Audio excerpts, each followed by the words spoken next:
والفجر وليال عشر والشفع والوتر والليل إذا يسر هل في ذلك قسم لذي حجر ألم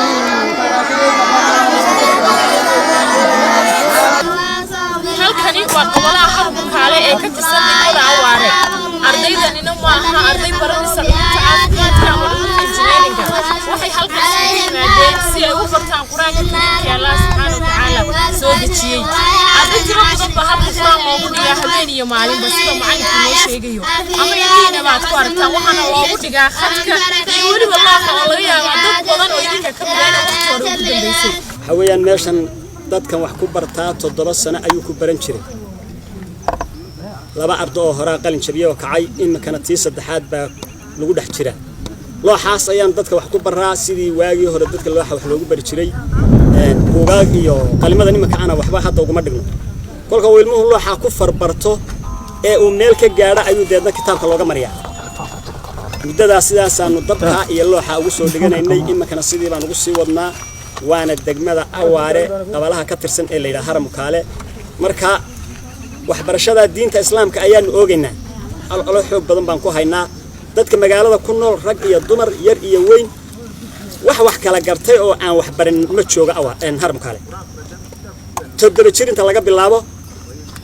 ninka waxa weeyaan 60 ama 70 gaadhay inta ka dhaxlay wax bay barataa diinta barataa qaybaha yarina duuniga way bartaan marka waxbarashadaas ayaanu halkaasi aad iyo aad ugu adag aan ugu haynaa marka in la xoojiyaan rabnaa oo waxa weeyaan wixii tirtirsiya iyo abaabul in lagu kordhiyo ayaan rabnaa annaguna in aanu diinta islaamka aanu xoojino ayaan rabnaa dadku oo wada bartay diinta islaamka jahliinadka ka baxo dad sida uu ilaahay uga cabsanaya inuu dadku wada bartaan rabnaa ruux hadii uu jahli yahay sida uu ilaahay uga cabsanaya cabsida ilaahay ma garanayo waxba ka maqnaanaya laakiin hadii uu ruux wax barto sida ilaahay looga cabsado baran cabsida ilaahay ruuxu markii uu barto de ilaahay buu dhawaanaya ilaahay laga cabsado waxa weeyaan ilaahay laga cabsado leeyahay wixii lagu faray yeel wixii laga reebana ka had waxa weeye arday tiro badan baan wax ku dhiganaa oo rag iyo dumar bale waxa weeyaan waxaan wax ku dhiganaa wax ku baranaana waa qalinka iyo qadda iyo looxa waxa weeyaan macallinkuna si fiican buu wax noogu dhigaa saddex arday hore oo kacday hadda tii afraad baa socotaa waxa weeyaan de annaga dumarku waqtiga ay fakaaga leedahay habeenkii iyo barqinka inta ina duhurka gaadhin baan dhiganaa ardayduna habeen iyo maalinba way dhigataa iyo aroorba waxa weeyaan ilaahay ha nagu anfaco annaga iyo walaaladayada muslimiinta aba waxa weeyaan